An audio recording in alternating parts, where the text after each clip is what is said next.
मेरे प्यारे आका सल्लल्लाहु ताला अलैहि वसल्लम के प्यारे दीवानों, एक जवान खतीब से जवान खिताब आपने समाअत फरमाया और बहुत सारी दीनी मालूमात में इजाफे के साथ साथ जैसा कि मुझे बताया गया कि आप में से बहुत सारों ने जहेज के मुतालबे के सिलसिले में न करने का अहद किया। अल्लाह रब्बुल इज्जत जल्ल जलालहू आप सबको इस्तिकामत नसीब फरमाए। मेरे प्यारे आका सल्लल्लाहु अलैहि वसल्लम के प्यारे दीवानों, इस वक्त सबका दिल घबराता है। कहीं किसी को सुकून, इत्मीनान, चैन नजर नहीं आता। डर भी लगता है, बेचैनी भी महसूस होती है, घबराहट भी होती है, सुकून की नींद भी नहीं आती और एक अजीब सी कैफियत से आज का इंसान दो चार है।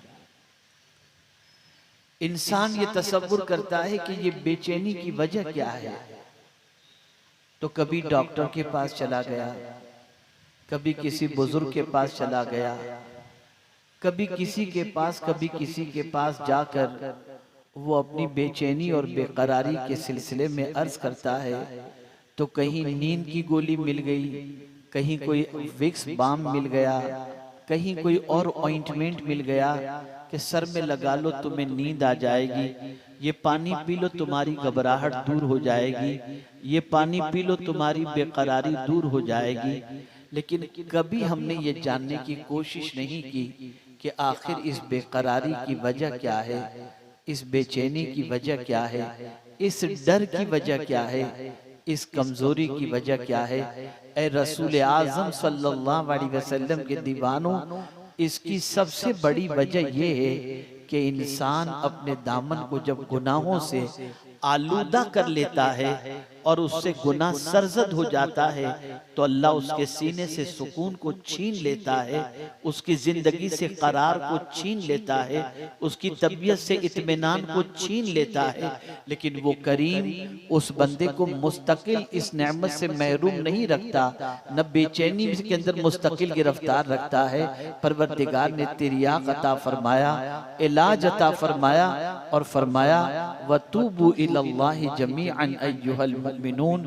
तौबा के सिलसिले में फरमाया, ए ईमान वालों तुम सब मिलकर अल्लाह की बारगाह में तौबा करो ताकि अल्लाह तुम्हें कामयाबी अता फरमाए। आप मुझे बताइए, बर्तन अगर गंदा हो और उस गंदे बर्तन के अंदर बिरयानी रखी जाए, कोई खाने के लिए तैयार नहीं होगा।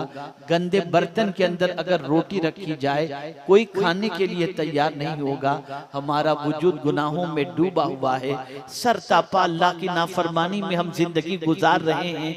और उसके बाद अगर हम देखें तो नमाज पढ़ते हैं लज्जत नहीं मिलती, रोजे रखते हैं लज्जत नहीं मिलती, उम्रा करते हैं लज्जत नहीं मिलती। सिचुएशन ये है कि तिलावत कुरान मुकद्दस करते हैं लेकिन लज्जत नहीं मिलती, इसलिए कि हमारे दिल पर, हमारे वजूद पर, हमारे दामन पर गुनाहों के बहुत सारे धब्बे लगे हुए हैं। ऐ रसूल आज़म सल्लल्लाहु अलैहि वसल्लम के दीवानों, याद रख लो, आज अगर हमने तौबा नहीं की, आज अगर अल्लाह की बारगाह में हमने माफी नहीं मांगी, परवरदिगार जल्ल जलालहू मरने के बाद अगर कोई तौबा के बारे में अल्लाह की बारगाह में अर्ज करेगा, मौका नहीं दिया जाएगा। आइए एक वाकया मैं आपके सामने अर्ज करूं ताकि आप समझ सकें। मेरे प्यारे आका सल्लल्लाहु अलैहि वसल्लम के प्यारे दीवानों, एक बुजुर्ग शहर में घूम रहे थे और लोगों से चिल्ला चिल्ला कर कह रहे थे, लोगों अल्लाह से सुलह कर लो, लोगों अल्लाह से सुलह कर लो, लोगों अल्लाह से सुलह कर लो। लेकिन कोई इंसान समझ नहीं पा रहा था कि बुजुर्ग के कहने का मकसद क्या है। और कुछ दिनों के बाद वही बुजुर्ग कब्रिस्तान में मिलते हैं लोगों को। तो वहां कब्रिस्तान के अंदर पहुंचने के बाद कब्र वालों से कहते हैं, ऐ लोगों, अल्लाह से सुलह कर लो, अल्लाह से सुलह कर लो, अल्लाह से सुलह कर लो। अल्लाह अकबर। लोगों ने बुजुर्ग से पूछा, कुछ दिनों पहले तो आप शहर के अंदर ऐलान कर रहे थे, लोगों अल्लाह से सुलह कर लो, आज कब्रिस्तान के अंदर आप पहुंचकर कह रहे हैं लोगों अल्लाह से सुलह कर लो, वजह क्या है? इरशाद फरमाते हैं, ये लोग जब जमीन के ऊपर थे तो मैं कह रहा था अल्लाह से सुलह कर लो। उस वक्त अल्लाह तौबा कबूल करने के लिए तैयार था, अल्लाह माफी देने के लिए तैयार था, लेकिन उस वक्त उन्होंने अल्लाह से माफी नहीं मांगी। अब ये कब्र में पहुंच गए, अब जब मैं कह रहा हूं अल्लाह से सुलह कर लो, तो अब कब्र से ये कहते हैं हम सुलह करने के लिए तैयार हैं, लेकिन अल्लाह फरमाता है अब मैं सुलह नहीं करूंगा। पता चला मरने से पहले तौबा कर लो, इस दुनिया से जाने से पहले तौबा कर लो, दामन पर लगे हुए गुनाहों के धब्बों से तौबा कर लो। याद रखें मेरे प्यारे आका सल्लल्लाहु अलैहि वसल्लम के प्यारे दीवानों, तौबा करने से इंसान जलील नहीं होता, तौबा करने से इंसान रुस्वा नहीं होता, बल्कि मेरा करीम अपने तौबा करने वाले बंदों के हवाले से फरमाता है, इन्नल्लाह युहिब्बुत तव्वाबीन व युहिब्बुल मुतत्तहिरीन, कि बेशक अल्लाह तौबा करने वाले और पाक रहने वालों से मोहब्बत फरमाता है।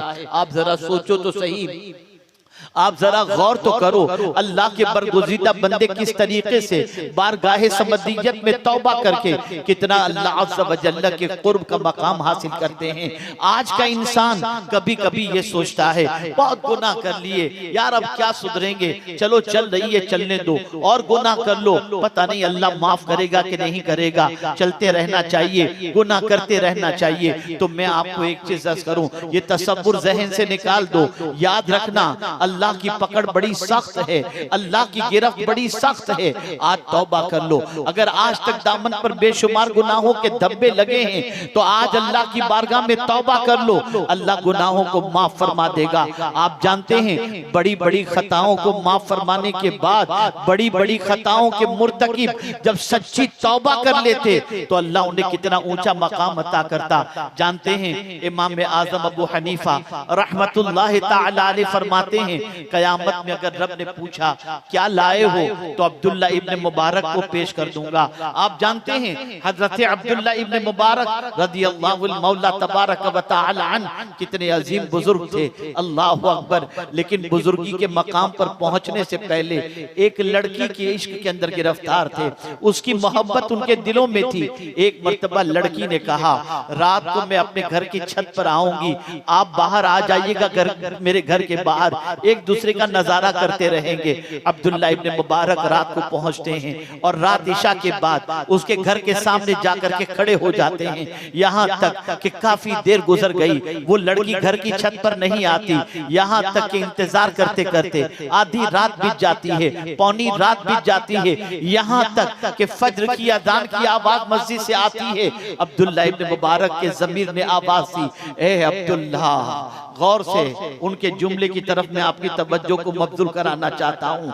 हजरत अब्दुल्ला कहते हैं, ए अब्दुल्ला, पूरी रात एक लड़की की मोहब्बत में तू खड़ा रहा, अगर पूरी रात अल्लाह की मोहब्बत में खड़ा रहता तो पता नहीं तेरा मकाम क्या हो जाता। बस ये ज़मीर की आवाज थी, तौबा करते हैं, निकल पड़ते हैं, अहद करते हैं, अब कभी इस लड़की के दामे फरेब के अंदर गिरफ्तार नहीं होगा।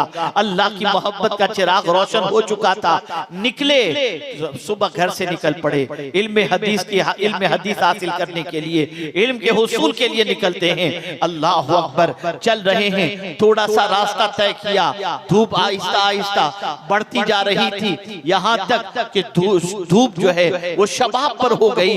हजरत अब्दुल्ला इब्ने मुबारक रदियल्लाहु तआला अन्हु सफर कर रहे हैं, एक बुजुर्ग गली से गुजरे, गली से निकले और निकलने के बाद हजरत अब्दुल्ला इब्ने मुबारक के साथ साथ चलने लगे। थोड़ी देर के बाद हजरत अब्दुल्लाह इब्न मुबारक ने महसूस किया कि सर के ऊपर बादल साहिबान के तौर पर है। बादल का साहिबान देखकर अब्दुल्लाह इब्न मुबारक ने सोचा, मैं तो पूरी रात एक लड़की की मोहब्बत में खड़े रह करके गुजार दिया, तो ये साहिबान तो शायद ये बुजुर्ग की वजह से है कि आज जो है सूरज की तपिश से ये बादल हमें बचा रहा है, ये इस बुजुर्ग की वजह से होगा। अल्लाह अकबर। सफर चल रहा है, दोनों बातचीत करते हुए जा रहे हैं। जब दोनों का रास्ता जुदा हुआ, जब हजरत अब्दुल्लाह इब्न मुबारक एक रास्ते से जाने लगे और दूसरे रास्ते से वो बुजुर्ग जाने लगे, तो वो बादल जो साहिबान था, अल्लाह अकबर, वो हजरत अब्दुल्लाह इब्न मुबारक के साथ साथ वो बादल का टुकड़ा चलने लगा।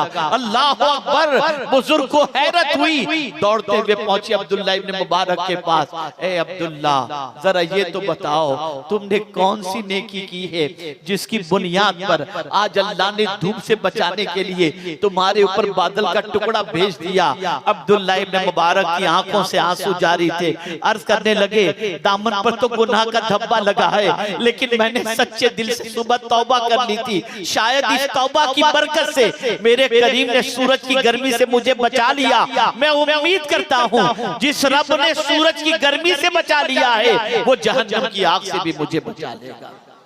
ए रसूल आजम के दीवानों, तौबा कर लो, अल्लाह की तरफ रुजू कर लो, इससे पहले कि मौत का आहनी पंजा हमें अपनी गिरफ्त में ले ले। अल्लाह हमसे हिसाब ले, इससे पहले अपना हिसाब ले लो। वो बड़ा करीम है, वो बड़ा रहीम है। वो खुद फरमाता है, जब मेरी तरफ कोई एक बालिश बढ़ता है तो मेरी रहमत एक हाथ बढ़ती है। जब कोई मेरी तरफ चल करके आता है तो मेरी रहमत दौड़ करके बढ़ती है। आप मुझे बताओ तो सही, वो अपने बंदों को बुला रहा है, वो अपने बंदों पर करम फरमा रहा है। अल्लाह अकबर। अपने महबूब सल्लल्लाहु अलैहि वसल्लम से इरशाद फरमाता है, नब्बी इबादी अन्नी अनल गफूरुर रहीम। मेरे महबूब, मेरे बंदों को खुशखबरी सुना दो, मैं बहुत माफ करने वाला हूँ, मैं बहुत मेहरबान हूँ। ऐ रसूल आजम के दीवानों, मैं एक सवाल आपसे पूछना चाहता हूँ। बीवी नाराज हो जाए, उससे माफी मांगते नहीं थकते। दोस्त नाराज हो जाए, उससे माफी मांगते नहीं थकते। रिश्तेदार नाराज हो जाए, माफी मांगते नहीं थकते। लेकिन जिस रब को हमने नाराज किया, नमाज कज़ा करके नाराज किया, पिक्चर देख के नाराज किया, गालियां देकर नाराज किया, झूठ बोल करके नाराज किया, खयानत करके नाराज किया, गीबत करके नाराज किया, चुगली करके नाराज किया, पिक्चर देख के नाराज किया, कभी उस रब को मनाने की हमने कोशिश की? ये रब ही तो है जो हमको जिंदगी उसने अता फरमाई, ये रब ही तो है जो हमें रोजी देता है, ये रब ही तो है जिसने हमें जमीन अता फरमाई, ये रब ही तो है जिसने हमें माँ बाप जैसी नेमत अता फरमाई, ये रब ही तो है जिसने हमें ईमान की दौलत अता फरमाई। आप मुझे बताओ, वो कौन सी चीज है जो मेरे रब ने हमें अता नहीं फरमाई? लेकिन अफसोस की बात है, हमें सबको मनाने की फिक्र है, रब को मनाने की फिक्र नहीं। और ये भी मेरी बात याद रखना, सबको मनाना मुश्किल है, रब को मनाना बहुत आसान है। रब को मनाना बहुत आसान है। अल्लाह अकबर। एक माँ जब उसके सामने उसका बेटा रो पड़ता है, आंखों से आंसू निकलते हैं, तो माँ अपने बच्चे की सारी गलतियों को माफ करके उसे अपने सीने से लगा लेती है। और जब कोई बंदा अपने रब के डर से, रब से माफी मांगते हुए रोता है, तो उसकी रहमत उस बंदे को अपने दामन में पनाह अता फरमा देती है। ऐ रसूल आजम के दीवानों, तौबा की तरफ बढ़ो। याद रखो, बहुत जिंदगी गुनाहों में गुजर चुकी, अपने गुनाहों को याद तो करो, कितने गुनाह किए हैं, कौन कौन से गुनाह किए हैं, कब कब गुनाह किए हैं। आज अगर मैं ये कहूँ तो गलत न होगा, उम्मत मुस्लिमा का पूरा दामन गुनाहों से आलूदा है। मैं पूरे यकीन के साथ कहता हूँ, अल्लाह मेरी बदगुमानी को माफ फरमाए। मैं अपने यहाँ के हालात के एतबार से और सिचुएशन के एतबार से बताता हूँ, झारखंड हो या हिंदुस्तान के मुसलमान हो, 90% मुसलमान ऐसे हैं जो 5 वक्ता नमाज नहीं पढ़ते। 90% मुसलमान। ये कितना बड़ा गुनाह है जानते हैं आप? सैयदना फारूक आजम रदी अल्लाह तआला अन्हु के दौरे पाक में एक बुढ़िया जो खुद मेहनत करती थी और मेहनत की कमाई खाती थी, वो एक बार सुबह को निकली, मेहनत की, कुछ कमाया, उससे तेल खरीदी, तेल खरीद करके वो घर की तरफ लौट रही थी, ठोकर लगी, हाथ से तेल गिर गया, जमीन के अंदर जज्ब हो गया। आई फारूक आजम के पास, अमीरुल मोमिनीन मेरा तेल मेरे हाथों से गिर गया और जमीन के अंदर जज्ब हो गया, अमीरुल मोमिनीन मुझे मेरा तेल चाहिए। फारूक आजम ने फरमाया बैतुल माल से इस बुढ़िया को तेल दे दिया जाए। बुढ़िया कहती है अमीरुल मोमिनीन मुझे बैतुल माल वाला तेल नहीं चाहिए, मुझे तो मेरा वही तेल चाहिए जो मैंने मेहनत से कमाया था। फारूक आजम ने फरमाया तेल तो जमीन ने जज्ब कर लिया, अब तेरा तेल तुझे जमीन कैसे लौटाएगी। उसने कहा मैं कुछ नहीं जानती, मुझे मेरा तेल चाहिए। फारूक आजम उस जगह पहुंचते हैं जहां उस औरत का तेल गिरा था। जानते हैं उस जमीन के पास पहुंचने के बाद ठोकर मारते हैं और जमीन से कहते हैं ऐ जमीन इस बुढ़िया का तेल लौटा दे, वरना तुझ में एक बेनमाजी को दफन कर दूंगा। इतना कहना था, जमीन ने तेल लौटा दिया। मुझे बताओ जमीन भी बेनमाजी को कबूल करने के लिए तैयार नहीं। जिस गौसे पाक की मोहब्बत का दम भरते हो, गौसे पाक फरमाते हैं बेनमाजी मर जाए तो उसे मुसलमानों के कब्रिस्तान में न दफनाया जाए। आप मुझे बताओ इतने गुनाह करने के बाद क्या कभी तौबा का ख्याल आया, कभी रब को मनाने का ख्याल आया, कभी अल्लाह अज़्ज़ व जल्ल का डर दिल में पैदा हुआ? नहीं। मुसलमानों संभल जाओ, मुसलमानों हालात बड़े बद से बदतर और बहुत बुरे से बुरे इस्तकबाल के लिए तैयार हैं। अगर आज हमने तौबा नहीं की, आज अल्लाह की बारगाह में हमने रुजू नहीं किया, तो याद रखें दुनिया की कोई ताकत तबाही से नहीं बचा सकेगी, दुनिया की कोई ताकत बर्बादी से नहीं बचा सकेगी। आज हमारा हाल ये है, हम गुनाह करके कहे लगाते हैं और बुजुर्गाने दिन नेकी करके भी डरा करते थे, उनकी आंखों में आंसू हुआ करते थे। अल्लाह अकबर, कौन नहीं जानता हजरत इमाम आजम अबू हनीफा रहमतुल्लाह ताला अलैह को जिस जगह पर आज उनका मज़ार मुक़द्दस है, 6000 कुरान शरीफ उन्होंने उस जगह पर पढ़े हैं बैठ करके जहां आज उनका मज़ार मुक़द्दस मौजूद है।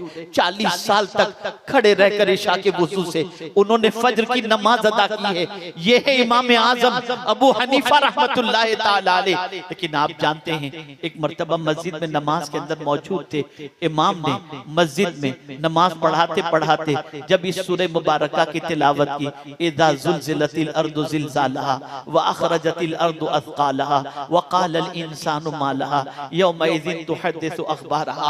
हज़रत इमाम आज़म की आंखों से आंसुओं की झड़ी, आंसुओं की लड़ी, आंसुओं का सैलाब जारी हो गया। अल्लाह अकबर, नमाज खत्म हो जाती है, मस्जिद का दरवाजा बंद करने का वक्त आता है, सारे मुसल्ली मस्जिद से जब निकलते हैं तो इमाम आज़म अबू हनीफा रहमतुल्लाह ताला अलैह ने मस्जिद के खादिम से फरमाया रुक जाओ, एक काम करो, मुझे आज की रात मस्जिद में रहने दो और तुम बाहर से दरवाजा बंद करके चले जाओ। उसने कहा ठीक है। इमाम आज़म मस्जिद ही में रह गए और वो बाहर से दरवाजा बंद करके चला गया। वो इमाम आज़म जिनका दामन नेकियों से तर ही नहीं बल्कि अल्लाह ने इतना ऊंचा मकाम अता फरमाया कि मेरे प्यारे आका सल्लल्लाहु अलैहि वसल्लम के प्यारे दीवानों, रसूल आज़म सल्लल्लाहु अलैहि वसल्लम की बशारत के वो मुस्तहिक ठहरे। लेकिन उसके बावजूद आप जानते हैं पूरी रात इमाम आज़म मस्जिद के अंदर अल्लाह की बारगाह में खड़े होकर गिरियोजारी फरमा रहे हैं, यहाँ तक कि सुबह जब फज्र का वक्त हुआ और खादिम ने मस्जिद का दरवाजा खोला, अंदर दाखिल हुआ तो क्या देखता है, इमाम आज़म अपनी दाढ़ी को पकड़े हुए रो रहे हैं और कह रहे हैं ए अल्लाह, अगर तूने नौमान को बख्श दिया तो ये तेरा बहुत बड़ा करम होगा। ये कौन कह रहा है जिसके दामन में हजारों कुरान का सवाब लिखा हुआ है। आज हम तो कुरान पढ़ते भी नहीं, हम तो कुरान देखते भी नहीं। अगर मैं ये सवाल पूछूं तो शायद बहुत ज्यादा लोगों को शर्मिंदगी होगी। आप मुझे बताओ, आप में से कितने लोग हैं, कितने दिन हुए हैं कि आपने कुरान नहीं देखे? आप में से बहुत सारे ये बताएंगे जमाना हुआ कुरान नहीं देखा, बहुत सारे कहेंगे हमें पढ़ना नहीं आता। अभी चंद दिनों पहले की बात है, एक साहब ने मुझे फोन किया, हजरत मेरी रिपोर्ट आई है, शुगर मेरी बहुत हाई हो गई है, हजरत कोई नुस्खा बताएं। मैंने कहा सुनिए नुस्खा ये है, आप रोजाना पाव पारा कुरान शरीफ की तिलावत करें, शुगर लेवल पर आ जाएगी। उसने बहुत माजरत के साथ कहा, हजरत मेरी उम्र 50 के करीब तो हो चुकी है, लेकिन मुझे कुरान पढ़ना नहीं आता। अल्लाह अकबर। वो कौम जिसको कुरान पढ़ना भी नहीं आता, वो कौम जिसको नमाज के मसाइल भी नहीं आते, वो कौम जिसको नमाज का तरीका भी नहीं मालूम, वो कौम जिसको सूरह फातिहा भी नहीं मालूम, वो कौम जिसको अल्लाह अज़्ज़ व जल्ल के बारे में अकीदे के एतबार से कोई वाकिफियत नहीं, अगर वो कौम इसी तरीके से अपनी जिंदगी गुजारती रही तो आप मुझे बताओ अल्लाह की बारगाह में क्या मुंह दिखाओगे, अल्लाह की बारगाह में किस तरीके से हाजिर होगे, अल्लाह अज़्ज़ व जल्ल की बारगाह में कैसे जवाब दोगे। ऐ रसूल आज़म सल्लल्लाहु अलैहि वसल्लम के दीवानों, बड़ी प्यारी बात किसी बुजुर्ग ने फरमाई है, मुझे इतनी अच्छी लगी कि आज दिन भर में उसी बात को सोचता रहा और मुझे लगा कि आज मैं तकरीर करने की बजाय यही बुजुर्ग वाली बात में कहकर अपनी गुफ्तगू को खत्म कर दूं। लेकिन बहरहाल जलसा सजाने वालों ने जलसा सजाया, आपसे पूछा गया, आपने गुफ्तगू सुनने का इरादा जाहिर किया, मेरी जिम्मेदारी बन गई मैं कुछ बातें आपके समातों के हवाले करूं, कुछ याद रहे या न रहे, ये जुमला जरूर याद रखना। एक बुजुर्ग फरमाते हैं, जिस तरह पैदा जब तुम हुए थे और पाक थे, पैदा हुए थे तब तुम पाक थे, कोशिश करो कि मरते वक्त भी तुम पाक रह करके मरो। पैदा हुए थे तो पाक थे, कोशिश करो कि मरते वक्त भी पाक मरो। आप सोचते होंगे कि पैदा होने के बाद तो गंदगी लगी रहती है, खुदा के बंदो सुनो, हुजूर सल्लल्लाहु अलैहि वसल्लम इरशाद फरमाते हैं, अल्लाह अज़्ज़ व जल जिसके हज को कबूल फरमाता है, जिसे हज मबरूर की सआदत अता फरमाता है, वो गुनाहों से ऐसा पाक हो जाता है जैसे आज ही अपनी माँ के पेट से पैदा हुआ। पता चला माँ के पेट से पैदा होने वाला बच्चा पाक होता है, तो जिस तरह हम आने में पाक रहे, दुआ करो अल्लाह जाते वक्त भी हमें पाक रखे ताकि हम पाक होकर इस दुनिया से गुजरें। मेरे प्यारे आका सल्लल्लाहु अलैहि वसल्लम के प्यारे दीवानों, ठंडे दिमाग से सोचो, दिलो दिमाग को हाजिर कर सोचो, कितनी गुनाहों की गंदगियां हमारे वजूद पर लगी हैं। कभी कभी तो हम नौजवानों से कहते हैं चलो नमाज पढ़ने, हजरत हम नापाक हैं, अल-अयाज़ु बिल्लाह, खड़े रहकर कहीं पेशाब कर रहे हैं। मुसलमान और नापाक, मुसलमान और गंदा, मुसलमान और इस तरीके से जिंदगी कहाँ जा रहे हो आप जरा सोचो। ये झारखंड के इलाके के अंदर बहुत सारे कारोबारी लोग हैं, बहुत सारे पढ़े लिखे लोग भी हैं, लेकिन इतने नौजवान यहाँ पर इतने नौजवान, आपको बहुत सारे नौजवान ऐसे मिलेंगे जिनको कुछ भी नहीं आता, बस उठते हैं, बैठते हैं, खाते हैं, चलते हैं, जिंदगी गुजार रहे हैं। खुदा की कसम, तुम मुसलमान हो, बहुत कीमती हो, अपना मकाम समझो, अपना मर्तबा समझो, कुछ सीख लो, दीन सीख लो, अल्लाह के रसूल की मोहब्बत सीख लो। जानते हो आप, मैं बहुत जिम्मेदारी से अर्ज करता हूँ, उलमा बैठे हुए हैं, मेरी गलती होगी तो मेरी इस्लाह फरमाएंगे। दारुल उलूम कायम करना ये फर्ज़े किफाया है, लेकिन मकातिब कायम करना ये फर्ज़े ऐन। ये जुमला याद रखिएगा, दारुल उलूम कायम करना फर्ज़े किफाया है, लेकिन मकातिब कायम करना ये फर्ज़े ऐन है। इसलिए कि दारुल उलूम के अंदर एक आलिम बनेगा और आलिम बनना फर्ज़े किफाया है, लेकिन मकतब के अंदर पहुंचकर जरूरियात जितना इल्म हासिल करना ये फर्ज है।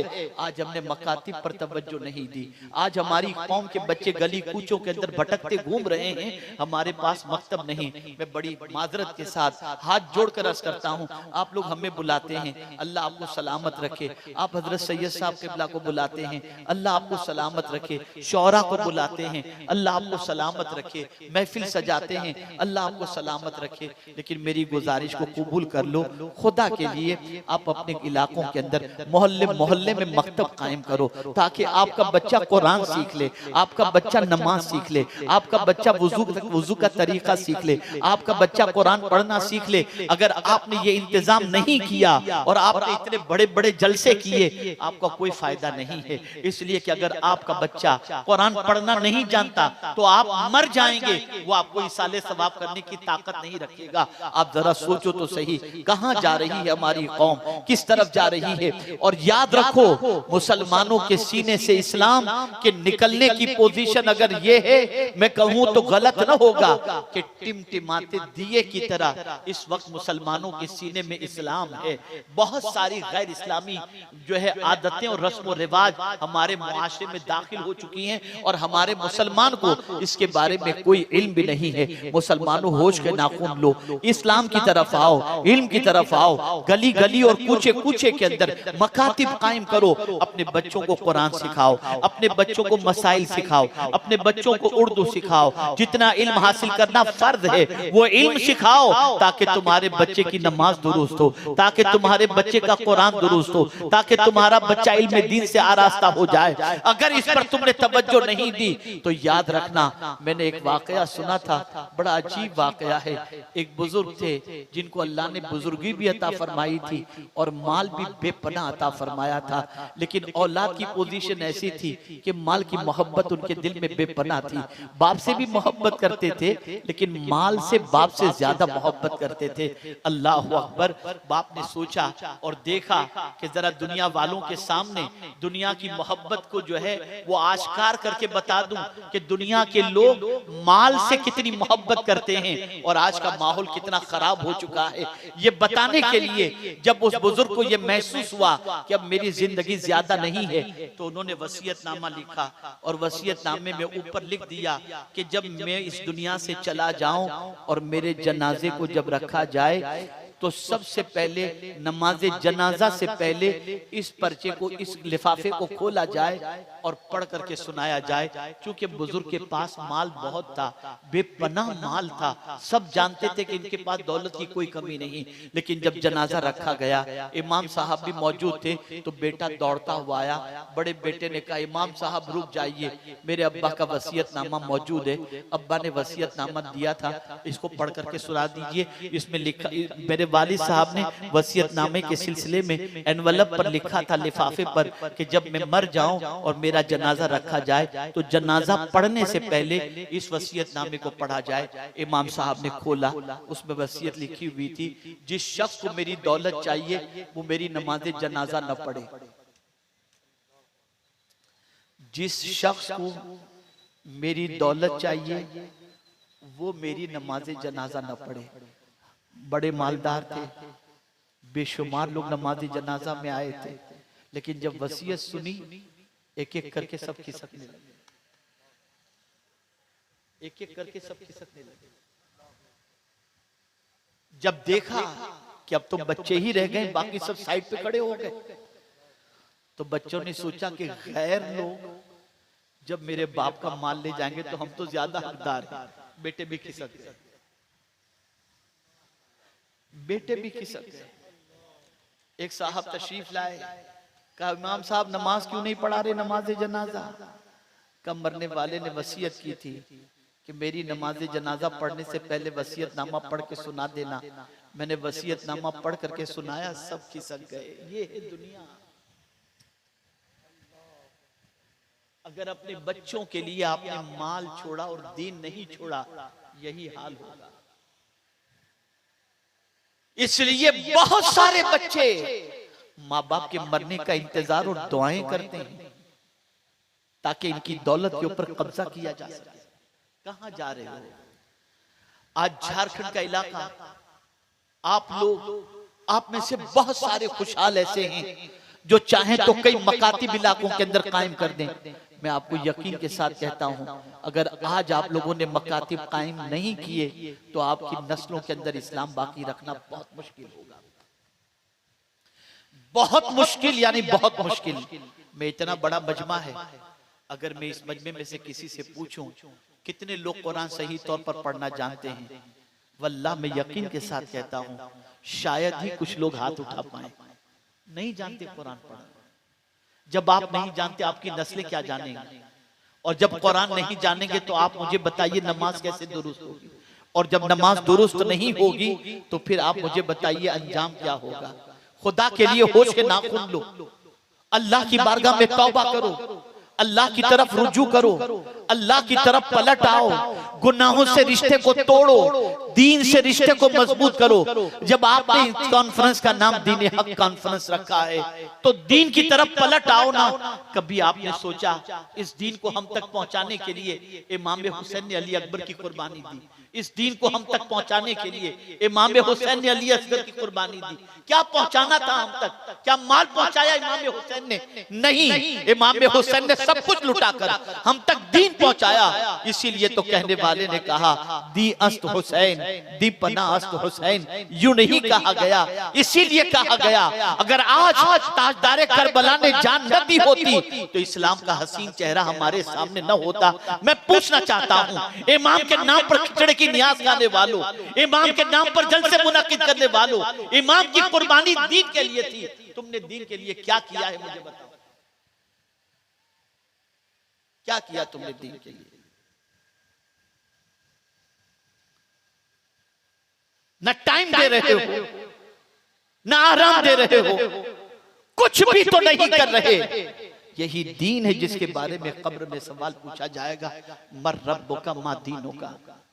है तैयारी उसकी तुम्हारे लिए? है कोशिश उसके सिलसिले में? होश के नाखून लो, बेदार हो जाओ, जाग जाओ, कदम बढ़ाओ इस तरफ। आज अगर कोई बेदार होकर के इस रास्ते में कदम बढ़ाया, हो सकता है उसको देखकर औरों के कदम भी बढ़ जाएं और फिर माहौल ऐसा हो जाए हमारी कौम का कोई बच्चा कारी कुरान होने से महरूम न रहे, हर बच्चा कुरान पढ़े। अरे जरा सोचो तो सही, ये कुरान ही तो है, कुरान ही तो है जिसके बारे में हुजूर ने फरमाया अस्सियामु वल कुरानु यशफ़िआन यौमल क़ियामा, कुरान शफाअत कराएगा। आप जरा सोचो, ऐ रसूल आज़म सल्लल्लाहु अलैहि वसल्लम के दीवानों, तो आज मेरा पैगाम आपकी समाअतों के हवाले बस यही है, आज से तौबा कर लो, किए हुए गुनाहों से सच्चे दिल से तौबा कर लो। याद रखो, आज तौबा कर लो, अल्लाह ने मौका दे दिया है, अल्लाह तौफीक भी अता फरमाए। आज तौबा का मौका है, फिर तौबा का मौका नहीं मिलेगा। अल्लाह की बारगाह में सच्चे दिल से तौबा करके रुजू कर लो और गुनाहों से बचने का अहद करो। मेरे प्यारे आका सल्लल्लाहु अलैहि वसल्लम के प्यारे दीवानों, आइए हम सब मिलकर अल्लाह की बारगाह में सच्चे दिल से तौबा कर लें कि रब्बे कदीर ने फरमाया वतूबू इलल्लाहि जमीअन अय्युहल मुमिनून, ऐ ईमान वालों तुम सब मिलकर अल्लाह की बारगाह में तौबा करो ताकि अल्लाह तुम्हें कामयाबी अता फरमाए। और आज यहाँ से अहद करके उठो, हम हर मोहल्ले के अंदर मकतब कायम करेंगे, सुन्नी सहीहुल अकीदा किसी आलिम के पास आलिम को मुकर्रर करेंगे और बच्चों को वहाँ पर इल्म जो है वो सिखाएंगे, इल्म दीन की दौलत से माला माल करेंगे। आइए इस अहद के साथ अल्लाह की बारगाह में तौबा करते हुए अपनी गुफ्तगू को हम अपनी गुफ्तगू को मैं मुकम्मल करूं। आइए सच्चे दिल से तौबा कर लेते हैं। अस्तगफिरुल्लाह अस्तगफिरुल्लाह अस्तगफिरुल्लाह रब्बी मिन कुल्ली ज़म्बिन व अतूबु इलैहि व मा अलैना इल्लल बलागुल मुबीन। तौबा की एक सूरत ये भी है कि किसी पीरे तरीक़त के हाथ में हाथ देकर हम उनके ज़रिए से गौसे आज़म के सिलसिले में दाखिल हों और अल्लाह से जो हमने अहद किया है तो उससे तजदीद वफ़ा फिर करें। हमारे हज़रत जिनका खिताब आपने समात फरमाया सिलसिले आलिया कादरिया बरकातिया के शेख तरीक़त भी हैं, तो जो हज़रत के ज़रिए से किबला कायद मोहतरम के ज़रिए से गौसे आज़म के सिलसिले में मुरीद होना चाहते हैं और तौबा करके गौस पाक के सिलसिले में दाखिल होना चाहते हैं, हज़रत जैसा पढ़ाते हैं वैसा पढ़ें। ख़वातीन भी अगर मुरीद होना चाहती हैं गौसे आज़म के सिलसिले में तो वो भी मुरीद हो सकते हैं। सरकार गौस पाक के सिलसिले में मुरीद होने का फ़ायदा ये है कि गौसे पाक फरमाते हैं कि मेरे मुरीद पर मेरा साया ऐसे है जैसे आसमान का साया ज़मीन पे होता है। तो ये बड़ी सआदत की बात है और गौसे पाक का सिलसिला फिर वो भी बरकाती फैजान के जरिए से मिले, बड़ी सआदत है। तो हजरत मुरीद करेंगे, जैसा पढ़ाते हैं पढ़ें, फिर उसके बाद निकाह की तकरीब होगी इंशाअल्लाह। पढ़िए बिस्मिल्लाहिर्रहमानिर्रहीम। बिस्मिल्लाहिर्रहमानिर्रहीम। अस्तगफिरुल्लाह अस्तगफिरुल्लाह रब्बी रब्बी